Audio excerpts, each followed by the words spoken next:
Praise the Lord, जय मसीह की। आज हम लोग एक बहुत ही जरूरी बाइबल के ऐसे टॉपिक पे एक साथ मिलकर मनन करेंगे और सीखेंगे वचन के माध्यम से पति और पत्नी का रिश्ता। इफिसियों की पत्री में वचन कहता है जैसे कि कलीसिया को मसीह ने प्रेम किया है।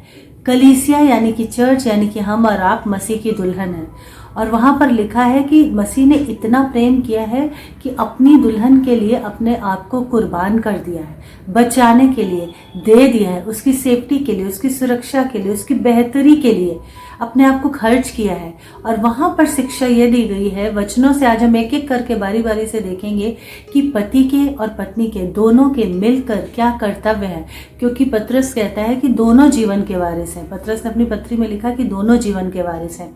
तो आइए जो सबसे पहला वचन आज हम उठाते हैं, दूसरा कुरिन्थियों 6 अध्याय उसके 14 से लेकर 17 पद तक पढ़ते हैं। तो वहां पर लिखा है कि अविश्वासी के साथ विश्वासी का क्या मेल, मसीह का बलियाल के साथ क्या संबंध। तो सबसे पहली बात तो ये है कि यदि आप विश्वासी हैं तो आपको एक विश्वासी से ही शादी करनी है। पर होता यह है कि शैतान कई बार छल का जाल बुनता है और चाल चल जाता है। मसीही विश्वासी भी जब शादी ब्याह की बात आती है तो लालच में या झूठे आकर्षण में फंस जाते हैं। जब वचन हमें बता रहा है कि विश्वासी को विश्वासी से शादी करनी है, तो कई बार विश्वासी मसीही भाई बहनों को हमने देखा है जो अन्य जाति के साथ विवाह कर लेते हैं, जो कि सही नहीं है। जैसा कि मैं अपनी लाइफ में कई बार अपना एग्जाम्पल देकर बता चुकी हूँ कि जैसे मेरी तरह कोई है जिसका उद्धार हो गया है और उसके घर वाले उसकी बात नहीं सुनते, जोर जबरदस्ती से उसकी शादी करा दी जाती है किसी अन्य जाति के साथ, वो केस डिफरेंट है। पर यहाँ मैं बात कर रही हूँ जानबूझकर शादी जब मसीह लोग करते हैं अन्य जाति से, मूर्ति पूजकों से, जो कि वचन के अकॉर्डिंग बिल्कुल गलत है, तब उसके परिणाम भुगतने पड़ सकते हैं। क्योंकि बाइबल के आधार पे हम ये जानते हैं कि पीढ़ियों का शाप होता है और जब हम मसीह में आते हैं तो वो शाप टूटते हैं। तो जब आप एक अन्य जाति से शादी करते हो तो इसका मतलब आप उसके शापों से भी शादी करते हो, क्योंकि उस व्यक्ति का उद्धार नहीं हुआ है, उसकी पीढ़ियों के या उसके खुद के अपने शाप टूटे ही नहीं है, वो पाप टूटे ही नहीं है। पाप को कौन धोता है?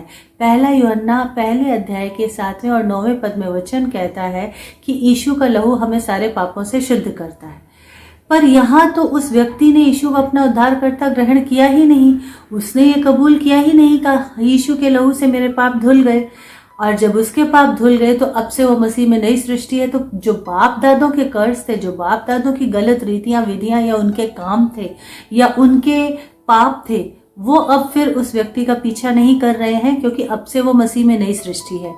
ऐसा नहीं है। ये जब आप कब हो रहा है? जब आप अन्य जाति से शादी कर रहे हो, गलत कर रहे हो, वचन के खिलाफ जाके कर रहे हो, अपने शरीर की इच्छा पूरी करने के लिए ऐसा कर रहे हो।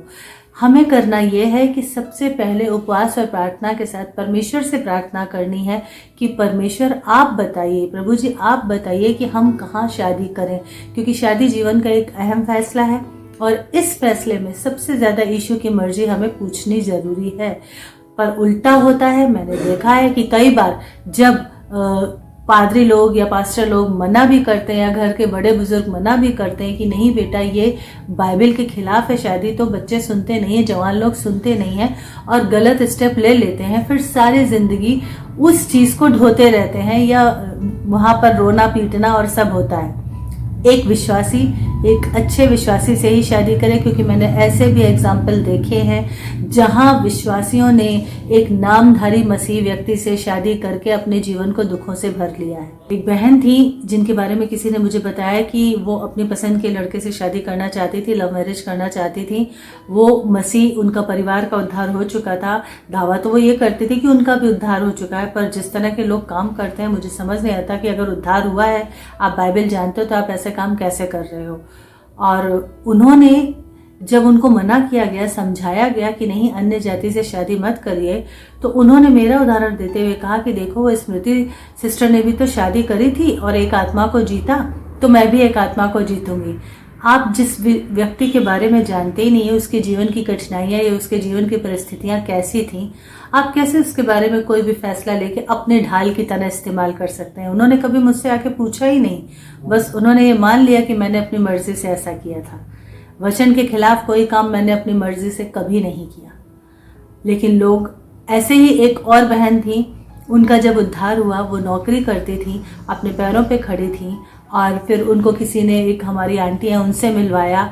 और आंटी बताती हैं हालांकि कि मैंने कहा था कि बेटा तुम समझो वचन के हिसाब से कि अगर तुम अब ये कहती हो कि तुम्हारा उद्धार हो चुका है तो तुम्हें एक उद्धार पाए हुए व्यक्ति से शादी करनी चाहिए। पर वो बहन ये दावा करती कि नहीं, मुझे उन आंटी ने कुछ नहीं बताया था, उन्होंने कहा था जो तुम्हें ठीक लगे वो कर लो। और अब उसके बाद जो परिणाम वो भुगत रही हैं, वो युद्ध एक लंबा युद्ध है।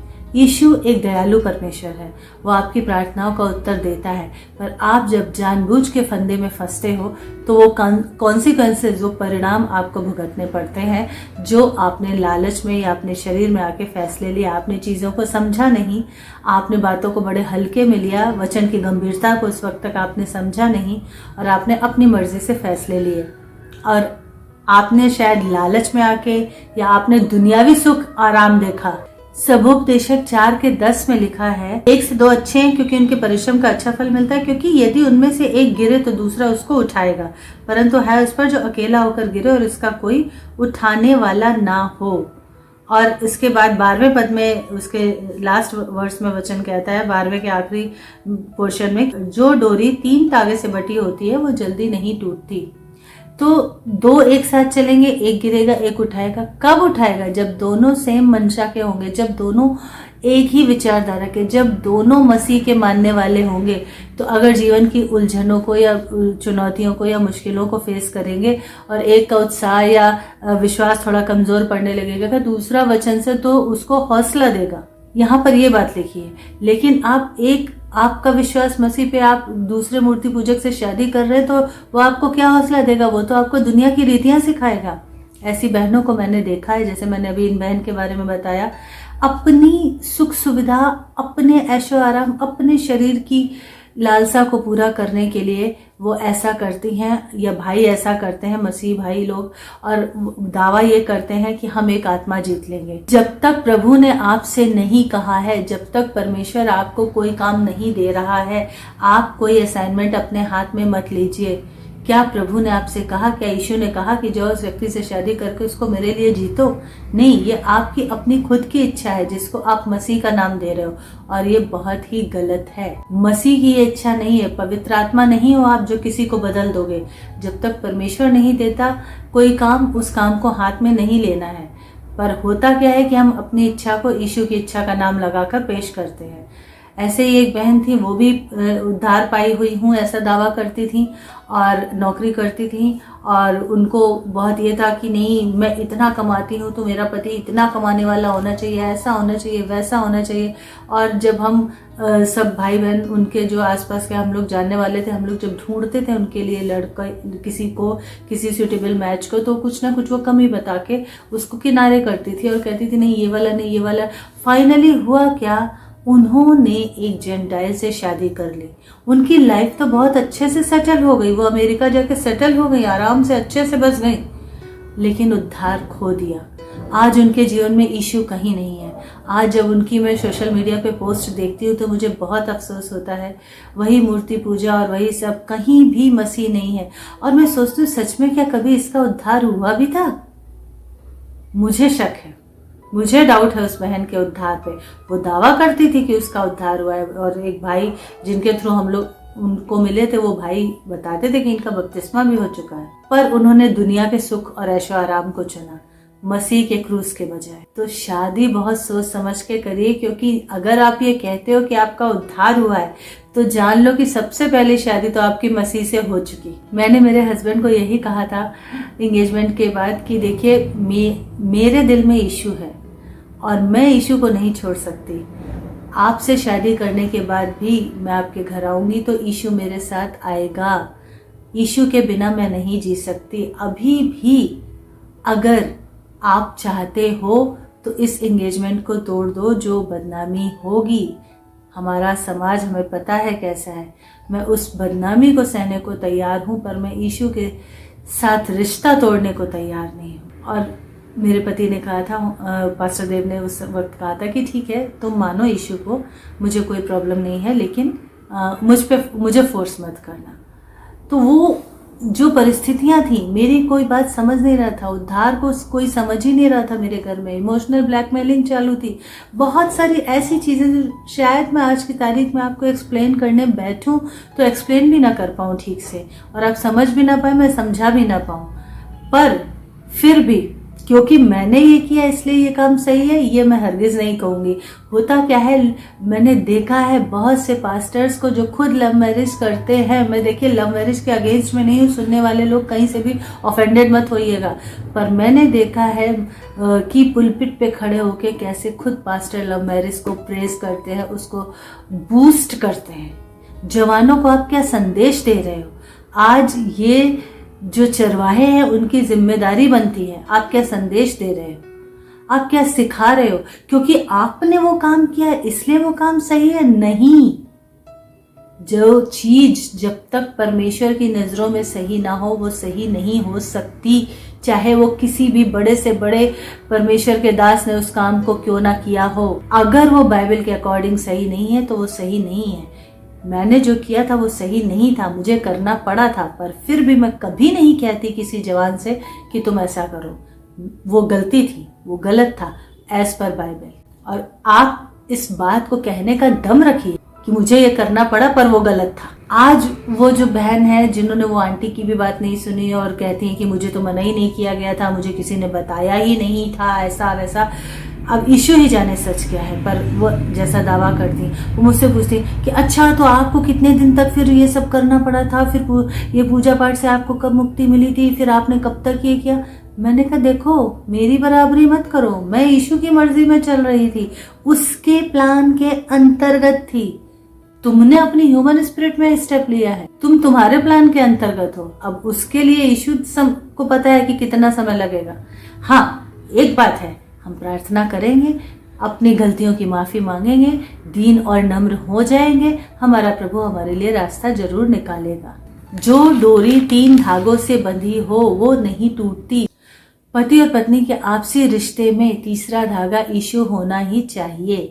आमीन।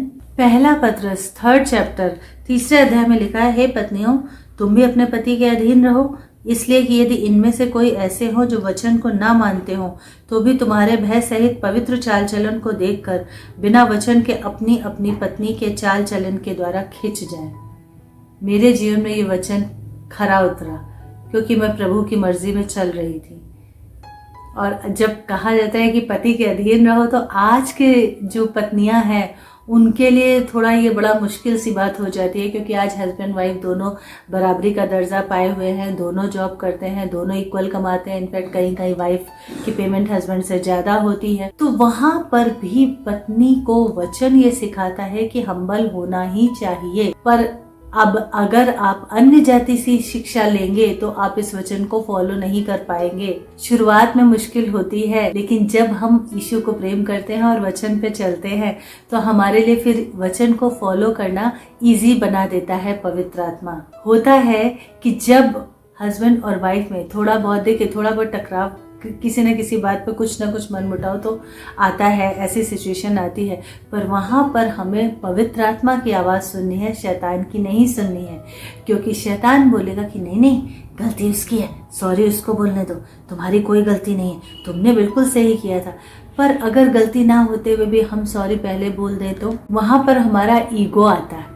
ईगो आना नहीं चाहिए। अगर हम परमेश्वर यीशु की पुत्रियां हैं तो बहनों, मैं शायद आपसे बात कर रही हूँ, भाइयों मैं शायद आपसे भी बात कर रही हूँ, क्योंकि अगर आप यीशु के बेटे हो तो आपका पुरुषगत अहम आना नहीं चाहिए। उसके विषय में भी बात करेंगे, वचन क्या कहता है। पत्रस की इसी पत्री में 7वें पद में वचन कहता है, हे पतियों तुम भी बुद्धिमानी से पत्नियों के साथ जीवन निर्वाह करो और स्त्री को निर्बल पात्र जानकर उसका आदर करो। पत्नी की रिस्पेक्ट करना होना तो ये चाहिए कि बचपन से सिखाया जाना चाहिए। बहुत से अच्छे घरों में सिखाया भी जाता है, मसीह परिवारों में तो खास तौर से ये सिखाया जाता है, पर बाइबल इस चीज को उससे पहले सिखा रही है।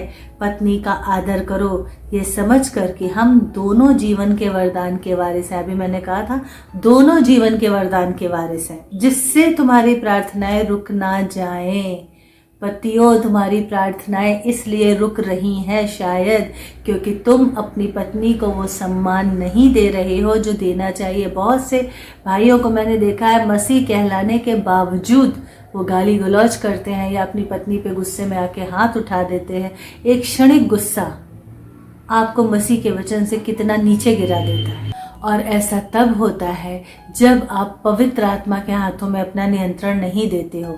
हमें हर वक्त पवित्र आत्मा के हाथों में अपने आप को सौंपना है और हर दिन सुबह उठ के कहो, पति हो चाहे पत्नी, कि पवित्र आत्मा हम अपने जीवन का आज दिन भर का नियंत्रण आपके हाथों में देते हैं। हमारे मुंह से जो निकले, हमारे द्वारा जो काम हो, वो आपके नियंत्रण में रहें।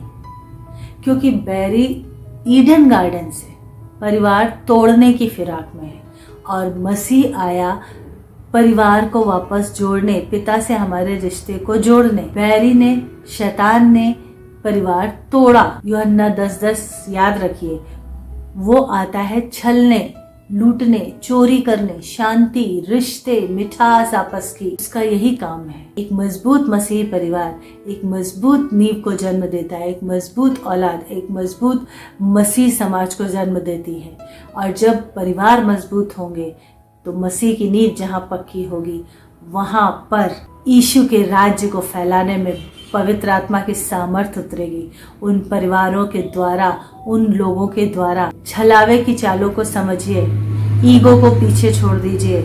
अगर 4 दिन उन्होंने चाय बना दी है उठ के, तो दूसरे दिन, 5वें दिन अगर आप बना देंगे तो उसमें कोई हर्ज नहीं हो जाएगा। यहाँ कंपटीशन कोई बराबरी का नहीं है। पत्नियों को भी इस बात में ध्यान रखना है कि हाँ, हमें काम करना है। आजकल बहुत सी, मैंने देखा है अन्य जातियों में तो खास तौर से, पर मैंने मसीह परिवारों में भी देखा है कि माएँ खुद उल्टी शिक्षा बेटियों को दे रही हैं। जिन घरों में माओं का ज़्यादा इंटरफेयर होता है, बेटी के परिवार में दखल होता है, वहाँ पे परिवार टूटते देर नहीं लगती। सो लेडीज़ बी केयरफुल। अपनी मम्मियों को इतनी इम्पोर्टेंस नहीं देनी है कि परिवार ही टूट जाए। अपने मायके को इतनी इम्पोर्टेंस नहीं देनी है कि परिवार ही टूट जाए। मेरी एक जेंटाइल फ्रेंड थी, वो हमेशा हर बात में मैंने देखा अपने पति की तुलना अपने पापा से करती रहती थी। मेरे हस्बैंड गए और रिजर्वेशन नहीं करा पाए, मेरे पापा गए और यूं यूं यूं 2 मिनट में काम करा के आ गए। पापा बिना काम पूरा किए नहीं आते वापस, फटाफट काम जाते हैं तो करवा के ही आते हैं। पापा मेरे सुपर हीरो, पति मेरा जीरो। अगर इस तरह का एटीट्यूड लेके चलोगी तो भैया फिर तो निभली। कभी भी कंपैरिजन माँ से वाइफ का नहीं करना है अगर, तो फिर पापा से अपने पति का भी कंपैरिजन नहीं करना है, पिता से पति का कंपैरिजन नहीं करना है। पिता की अलग शख्सियत है, पति की अलग शख्सियत है। उनकी खूबियाँ अलग हैं, पिता की खूबियाँ अलग हैं। उनकी कमियाँ अलग हैं, पिता की कमियाँ अलग हैं। वो आपको बेटी होने के नाते दिख नहीं रही है। इफिसियों 5:24 में लिखा है, जैसे कलीसिया मसीह के अधीन है वैसे ही पत्नियां भी हर बात में अपने अपने पति के अधीन रहे।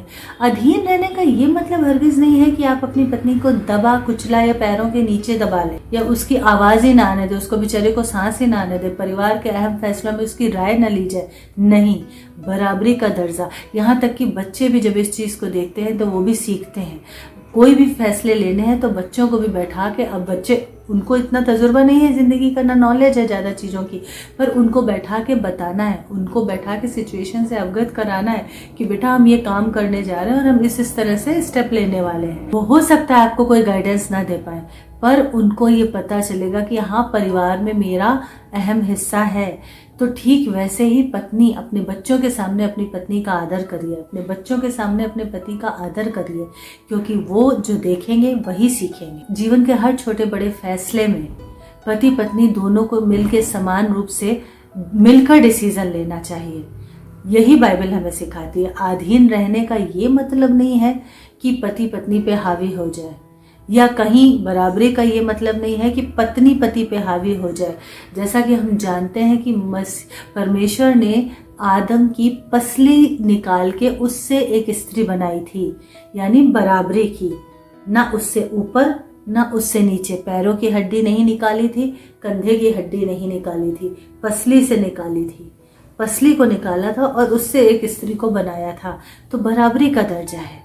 और अधीन रहने का मतलब ये है कि भाई जैसे मैं करती हूँ कि कोई भी अहम फैसला होता है तो मैं बताती हूँ कि मेरे हिसाब से तो ये ठीक है, अब आप देखो आपको क्या लगता है, क्योंकि मार्केट में क्या चल रहा है या बाहर क्या है ये आपको ज़्यादा पता होगा, और मेरी जानकारी मेरे नॉलेज के हिसाब से ये ठीक है। हाँ, कुछ बातों में अगर पवित्र आत्मा की गाइडेंस मुझे प्राप्त होती है तो मैं डायरेक्ट बताती हूँ कि भाई यहाँ पे आत्मा मुझे ये कह रहा है, चलिए हम इस चीज़ को प्रार्थना में रखते हैं। और हम दोनों क्योंकि विश्वासी हैं तो हम इस चीज़ को प्रार्थना में रखते हैं। और इस बात के लिए प्रभु का बड़ा धन्यवाद हो, क्योंकि आपस की जो म्यूचुअल अंडरस्टैंडिंग है वो पवित्र आत्मा की ओर से आती है। पतियों के लिए लिखा है कि हे पतियों, अपनी पत्नी से प्रेम रखो जैसा मसीह ने भी कलीसिया से प्रेम रखा और अपने आप को उसके लिए दे दिया। इसी प्रकार उचित है कि पति अपनी अपनी पत्नी से अपनी देह के समान प्रेम रखे। जो अपनी पत्नी से प्रेम रखता है वह अपने आप से प्रेम रखता है। इफिसियों 5:28 यहाँ पर वचन कह रहा है कि जो अपनी पत्नी, अगर आप खुद से प्यार करते हो तो आप पक्का अपनी पत्नी से भी प्यार करोगे, उसको सम्मान दोगे, उसकी भावनाओं को समझोगे। बहुत से घरों में मैंने देखा ऐसा होता है कि बच्चे की स्कूलिंग हो, एजुकेशन हो, कोई भी चीज़ हो, सारे फैसले पिता अकेले ले रहा है। माँ को पढ़ी लिखी होने के बावजूद ऐसे साइड में किया हुआ है जैसे बेचारी को कुछ आता ही नहीं है। ऐसा नहीं होना चाहिए। मिल के बैठ के साथ में फैसले ले। बच्चा आप दोनों का है, बच्चे को ये चीजें सीखने दें ताकि वो सही चीजें सीखे। कुछ हस्बैंड ऐसे होते हैं जिनको इस बात से प्रॉब्लम होती है कि मेरी पत्नी मेरे से ज़्यादा क्यों कमाती है, ज़्यादा नहीं कमा सकती, वहाँ इनका ईगो हर्ट होता है। या कुछ वाइफ ऐसी होती है जो ज़्यादा कमाती तो उनके अंदर घमंड आ जाता है। ये ईगो या ये घमंड ये शैतान की ओर से होता है। जबकि आप दोनों मिल के गृहस्थी चलाने के लिए हो तो आप दोनों को मिल के ऑपरेट करना है। सबसे इम्पोर्टेंट चीज़ है पति पत्नी के रिश्ते में कम्युनिकेशन गैप कभी नहीं आना चाहिए। क्योंकि हव्वा जो थी वो शैतान से बात कर रही थी। ये इस बात का प्रमाण है कि आदम अपने मी टाइम में इतना बिजी था कि उसके पास हव्वा के लिए टाइम नहीं था। आप कभी भी इतने बिजी मत हो जाइए कि अपने परिवार और अपनी पत्नी के साथ बैठ के बात करने के लिए आपके पास टाइम ना हो। चाहे आप प्रचारक हो, चाहे आप सेवक हो, आपकी पत्नी आपकी मिनिस्ट्री में, आपकी सेवकाई में आपकी सहायता करने वाली हो, तो भी आपका अपना पर्सनल आप दोनों का टाइम होना चाहिए। एक ही बार में शैतान ने हवा को नहीं बहकाया। हवा ने इतनी आसानी से शैतान की बात नहीं मान ली। पहली बार आया और बहकाया और उसने बात मान ली। इतनी बेवकूफ़ तो नहीं रही होगी वो। होता ये होगा शायद, मेरा ऐसा इमेजिनेशन है कि आदम को टाइम ही नहीं होता होगा। वो अपने ईडन गार्डन में इतना बिजी था कि शायद हवा को टाइम नहीं देता था और उसको बात करने के लिए कोई चाहिए था। हालांकि मैं ये नहीं कह रही हूँ ऐसा कह के कि हवा ने जो किया वो सही किया। अगर टाइम नहीं मिल रहा है तो आप कुछ भी करेंगे गलत, घर से बाहर, वो बिल्कुल बिब्लिकली सही नहीं है। बट मैं ये कह रही हूँ कि हमें कम्युनिकेशन गैप नहीं रखना है। हस्बैंड और वाइफ को आपस में एक दूसरे से बातचीत हमेशा करनी है। कितना भी आप सुबह नाराज़ हो, शाम को बैठ के फैमिली प्रेयर एक साथ करिए, हाथ पकड़ के पारिवारिक प्रार्थना जरूर करिए। सुबह और शाम की पारिवारिक प्रार्थना जिन परिवारों में होती है वो बहुत ही आशीषित परिवार है। चाहे कुछ भी हो जाए, हमें आपस की बातचीत को जारी रखना है और ईगो को अपने बीच में स्थान नहीं देना है। शैतान की आवाज़ नहीं सुननी है। अगर आप पहले अविश्वासी थे, आप दोनों की शादी हो चुकी है और अब आपका शादी के कई सालों बाद कुछ ऐसा सिचुएशन आई आपकी, या कोई बीमारी या कोई तकलीफ, बहुत से लोग होते हैं जो इसी तरह से मसीह को जानते हैं और एक आश्चर्य काम यीशु के नाम से उनके जीवन में होता है और उनका उद्धार होता है। तो आपका उद्धार हो गया लेकिन आपके पति का उद्धार नहीं हुआ, या आपका उद्धार हो गया आपकी पत्नी का उद्धार नहीं हुआ, तो ऐसे में क्या करना है? क्योंकि जब शादी हुई थी तब आप दोनों अविश्वासी थे, दोनों मूर्ति पूजक थे, लेकिन अब एक का उद्धार हो गया है, दूसरे का नहीं हुआ। अब यहाँ पर बहुत ज़्यादा सहन शक्ति मांगिए पवित्र आत्मा से, क्योंकि अब आपको एक आत्मिक युद्ध लड़ना है। ये उनके लिए है जिनका उद्धार शादी के बाद हुआ। अब आपको अपने पति या पत्नी के लिए आत्मिक युद्ध लड़ना है और उसके लिए बहुत सहन शक्ति की ज़रूरत पड़ेगी, बहुत प्रार्थनाओं की ज़रूरत पड़ेगी, निरंतर रूप से आत्मिक युद्ध लड़ना पड़ेगा। जीत आपकी जरूर होगी, पर उस वक्त बुद्धि और ज़्यादा मांगिए परमेश्वर से कि अब जब आप कह रहे हो कि अब आपका उद्धार हो गया, आप यीशु की बेटी हो या आप यीशु के बेटे हो, तो जो दूसरा आपका साथी है जिसका अभी तक उद्धार नहीं हुआ है, उसके जीवन को, उसके आत्मा को मसीह के लिए कैसे जीतना है और कैसा व्यवहार करना है, तब तक कैसा पेशेंस रखना है, ये सारी बुद्धि हमको पवित्र आत्मा देता है। तो परमेश्वर इस छोटे से वचन से आपको आशीष दे और परिवारों में यूनिटी, म्यूचुअल अंडरस्टैंडिंग और एकता बढ़ाए। आइए दुआ करें। पिता यीशु के सामर्थशाली नाम में प्रभु जी दुआ करते हैं, कोई भी भाई बहन भटके नहीं, बल्कि एक मसीह से शादी करे और शादी के बाद भी परमेश्वर वचनों पे चलने वाला बना, दोनों पति और पत्नी को परिवार का मजबूत खंभा बना, ताकि सही शिक्षा बच्चों को दी जा सके और हर परिवार में जहाँ तक ये वचन पहुँच रहा है, सुनने वालों के जीवन में म्यूचुअल अंडरस्टैंडिंग और प्यार बना रहे और परमेश्वर बढ़ती जाए आशीषें। दोनों जीवन के वारिस हैं, दोनों के जीवन में बहुतायत से यीशु मसीह के नाम में आशीषें बढ़ती जाएं, ताकि बहुतों के लिए एक आदर्श परिवार ठहरें। जितने लोग आज इस वचन को सुन रहे हैं, उन सब के जीवन में म्यूचुअल अंडरस्टैंडिंग का स्पिरिट में रिलीज करती हूँ, प्यार का, केयर का, देखभाल का, वचन की सही समझ का आत्मा में रिलीज करती हूँ, यीशु मसीह के प्यार से, यीशु मसीह के नाम से। आमीन, आमीन। God bless you.